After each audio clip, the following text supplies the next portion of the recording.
तो आज तो पूरी क्रांति है ये।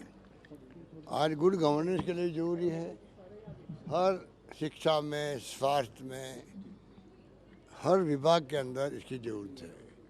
उसी ढंग से आज देखिए आप रेलवे के रिजर्वेशन भी क्यों नहीं हो, अब फास्ट हो जाएगा सब काम जो है। अभी जो एक्टिविटी करते थे कंप्यूटर में, मोबाइल में आप लोग, हम लोग, वो 5G आने के बाद और ज़्यादा फास्ट हो जाएगी। तो बहुत मैं समझता हूँ गवर्नेंस में भी हमें फ़ायदा है, और जो लोग इसको यूज करते हैं उनको सबको समय की बचत होगी, तो इसके फ़ायदे ही फ़ायदे हैं।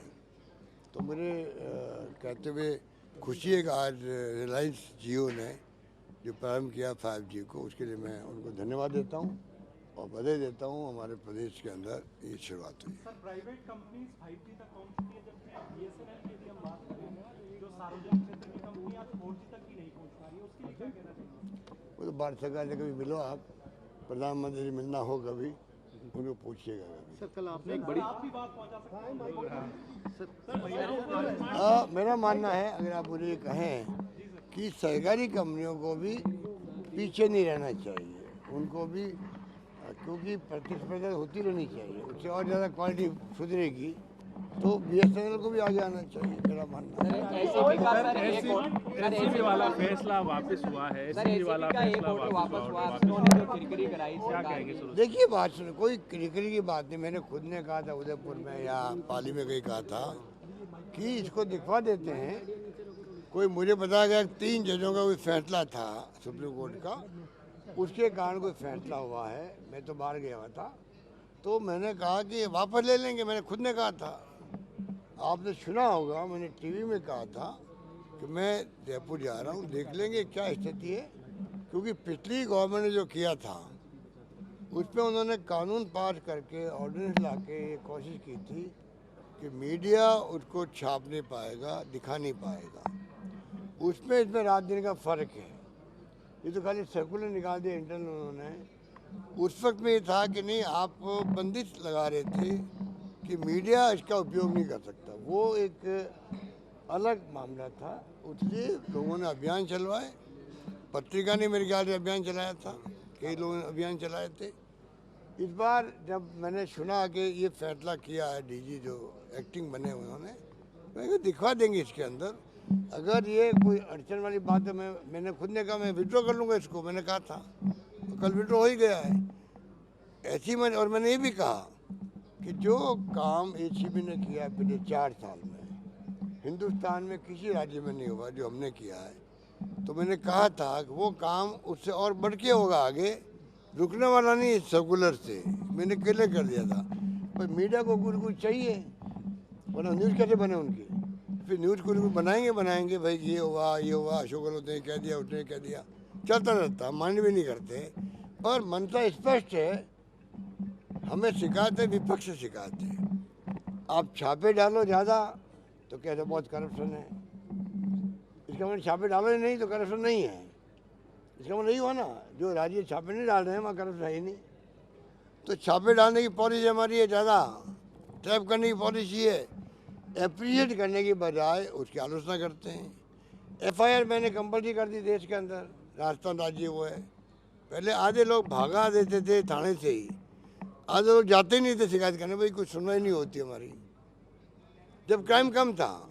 आज मैंने कंपल्सरी कर दिया FIR को, संख्या बढ़नी थी और लोगों के हौसले बढ़ गए। कोई रेप हो गया, घटना हो गई रेप की, पहले लोग जाते नहीं थे। परिवार जिंदगी भर अंतिम सांस तक वो दुखी रहता था कि मेरी बेटी का रेप हुआ, मैं कुछ नहीं कर पाया, और मेरी सुनवाई करने वाला कोई नहीं था, पुलिस ने सुनवाई नहीं करी। वो जमाना में था। हमने उसको ओपन किया, FIR लॉन्च करना कंपल्सरी किया। अब उनकी हिम्मत बढ़ गई कि भाई कोई घटना हुई तो हम जाके रिपोर्ट करेंगे पुलिस में, हमें न्याय मिलेगा, न्याय सुनिश्चित होगा। विश्वास हुआ, स्वागत कक्ष बनाए मैंने हर थाने के अंदर। अगर हम कोई रिफॉर्म करें तो विपक्ष को चाहिए कुछ बातों को अप्रिशिएट भी करे, तब तो उनकी क्रेडिबिलिटी बढ़ेगी। हर बात को लेके वो आलोचना करते जाएंगे, इसलिए उनकी आक्रोश रैली फेल हुई है। एक पॉइंट उनके पास कहने के लिए नहीं है सरकार के खिलाफ। तो लोगों ने पूरा आक्रोश तो हमारा आपके खिलाफ में, आप क्यों आए हो यहाँ पर? 2-2 लोग इकट्ठे मुश्किल से हो रहे हैं। और जब उनकी यात्रा खत्म होती है तो 20 लोग बचते हैं उनके यहाँ। ये स्थिति क्यों हुई ऐसी? क्योंकि उन्होंने मतलब कोई इश्यू बना ही नहीं, उनका बनाने दिए ही नहीं हम लोगों ने। तो ये स्थिति है। सर कर्ज माफी के लिए आप किसानों के कर्ज माफी की आपने बात कही थी और किया भी है, लेकिन नेशनलाइज बैंकों के कर्ज माफ नहीं होते, कल जिसका आपने भी दुख जताया था। तो क्या प्राइम मिनिस्टर को पत्र लिखेंगे सर? नेशनल लिख चुके हैं हम लोग, फिर से याद ये पत्र लिख चुके हैं और लिख देंगे कि भाई नेशनल बैंक का भी किसानों का हिस्सा जो हम देंगे।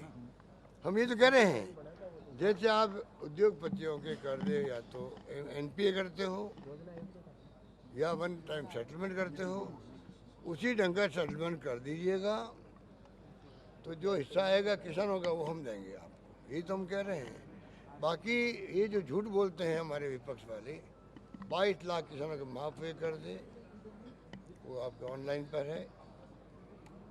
14,000 करोड़ हमने दिए हैं, माफ़ किए हैं। तो ये तमाम फैक्ट्स ऑनलाइन पे है भाई, फिर भी झूठ बोलते रहते हैं लोग।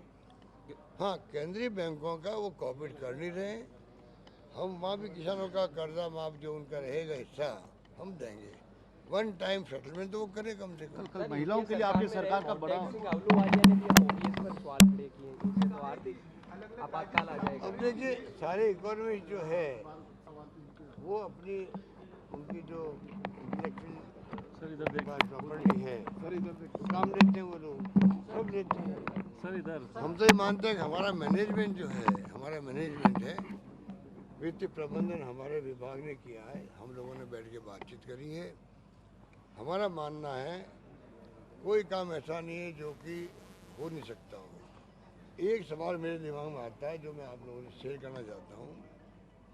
अगर 60 साल तक देश जो है ओपीएस लागू करके और पेंशन देकर के भी विकास कर सकता है, तो क्या एक इंसान को जो नौकरी कर रहा है कर्मचारी, क्या उसको जिंदगी में बुढ़ापे के अंदर सिक्योरिटी महसूस करने का अधिकार नहीं है? क्या मैं एक ही सवाल पूछता हूँ। तो वो समझ के परे हैं। फिर आप बताइए CNAG ने क्यों ऑब्जेक्शन किए? कोई नियम कायदे बनाए नहीं, 15 साल हो गए। क्यों ह्यूमन राइट कमीशन बोल रहा है कि इनका न्याय हो रहा है, क्या होगा बुढ़ापे के अंदर इनका? जुडिशल कमीशन है, जुडिशरी है, तो उनके कमीशन कह रहा है कि नहीं हम लागू नहीं करेंगे। उसका जवाब भी जो आलोचना करते हैं उनको देना चाहिए, भाई ये क्यों बोल रहे हैं? क्योंकि आज बताइए 35 साल किसे कहते ज़िंदगी का, उसके बाद में घर पे कई सामाजिक व्यवस्था ऐसी है कि घरों में तकलीफ नहीं आती है, कई घरों में तकलीफ आती है। तो बुढ़ापे के अंदर पति पत्नी सोचे कि अब हम कहाँ जाएंगे, हमें तो पेंशन भी नहीं मिल रही है, इसलिए जो पेंशन नहीं मिल रही वो यार मांग कर रहे हैं। तो हमने हमारे दृष्टिकोण से पब्लिक इंटरेस्ट में किया। अगर करप्शन करेंगे तो ज़्यादा अच्छा लगेगा कि आपको, अगर कर्मचारी जो है उनको आप पेंशन भी नहीं दोगे तो 35 साल से सोचेगा मैं पैसे कैसे कमाऊँ, जैसे बुढ़ापा मेरा ठीक निकले। और मानवीय दृष्टिकोण भी है कि वो तकलीफ पाएगा, टेंशन में काम करेगा, तो गुड गवर्नेंस में वो पूरी तरह भागीदारी नहीं निभा पाएगा, मेरा मानना है। और फिर क्यों उन्होंने भेदभाव किया, आर्मी को OPS और BSF को OPS नहीं, इंडो टिबेटन पुलिस को OPS नहीं, पैरामिलिट्री फोर्सेज को OPS नहीं, NPS, आर्मी को OPS, ये भेदभाव क्यों? तो ये इसका जवाब देवे इसका। गहलोत साहब, राजस्थान में ये साल चुनावी साल है और उससे पहले आखिरी बजट सत्र पेश होना है, क्या आप थैंक यू। बजट के लिए